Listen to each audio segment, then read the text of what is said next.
Karibu katika Mseto Plus ya leo Septemba 29, dakika kadhaa za kutazama taarifa mseto kutoka pande tofauti za dunia. Jina langu ni Fatuma Hussein, nyuma ya kamera ni Goodluck Gustavo. Waziri wa maendeleo ya jamii, jinsia, wanawake na makundi maalum Dorothy Gwajima ameagiza hatua za kisheria zichukuliwe dhidi ya kijana aliyechapisha maudhui yanayodai amewateka watoto ili apate shilingi milioni 10. Maudhui hayo ya picha jongefu yamesambaa kupitia mitandao ya kijamii kuanzia Septemba 27 mwaka huu, jambo lililozua mijadala na watu kutaka hatua zichukuliwe kwa mhusika. Kwa mujibu wa taarifa iliyotolewa na wizara yake leo Septemba 29, 2025, Dr. Gwajima amesema kitendo hicho ni uvunjifu wa sheria ya ulinzi wa mtoto. Aidha, Gwajima ameongeza kuwa wananchi wanapaswa kushirikiana katika kumtambua kijana huyo na kumfikisha katika vyombo vya dola ili hatua stahiki zichukuliwe, akisisitiza Watanzania kuzingatia sheria za nchi ikiwemo ya mtoto na ile makosa mtandaoni. Kwa mujibu wa sheria ya mtoto ya mwaka 2009 na marekebisho yake ya mwaka 2019, ni marufuku kuchapisha au kusambaza taarifa yoyote inayoweza kumdhuru mtoto au kumdhalilisha, ikiwemo jina, picha au taarifa zinazoweza kumtambulisha.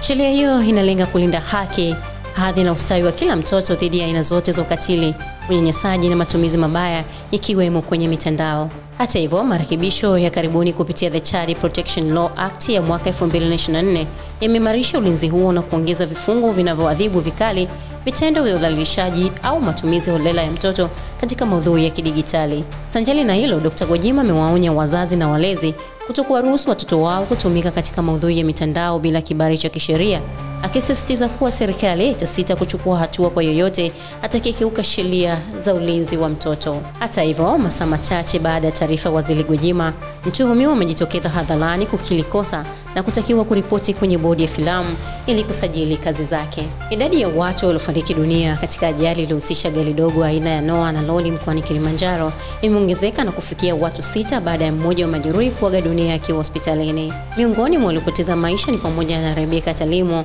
Asia Limo, Zainab Amini Limo, Farida Hussein Mazimu, Maria Lasuli Limo na Samuel Chalisi Nyelembe. Ajali hiyo ilitokea jana Septemba 28, 2025 katika eneo la Njia Panda, wilaya ya Moshi, baada ya dereva wa Noah kudaiwa kushindwa kulimudu gari kutokana na mwendo kasi na hivyo kugongana uso kwa uso na lori la mizigo. Akithibitisha tukio hilo, mkuu wa wilaya ya Moshi Godfrey Mzava amesema chanzo cha ajali ni mwendo kasi uliosababisha dereva wa Noah kupoteza mwelekeo. Upande wake, ofisa uhusiano hospitali ya KCMC Gabriel Chiseo alisema walipokea miili ya watu 5 na majeruhi 4, ambapo mmoja kati ya majeruhi hao alifariki leo asubuhi na kufanya idadi ya vifo kuongezeka hadi 6.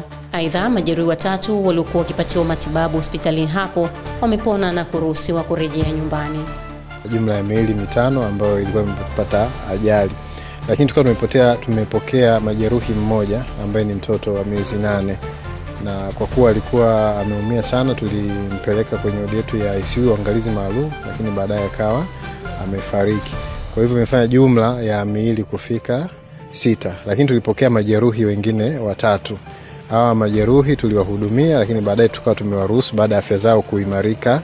Raia wa Guinea watapiga kura katika uchaguzi wa urais Disemba 28, ambao ni wa kwanza tangu Jenerali Mamadi Doumbouya achukue mamlaka katika mapinduzi ya mwaka 2021, kwa mujibu wa agizo la rais lililosomwa kwenye televisheni ya taifa.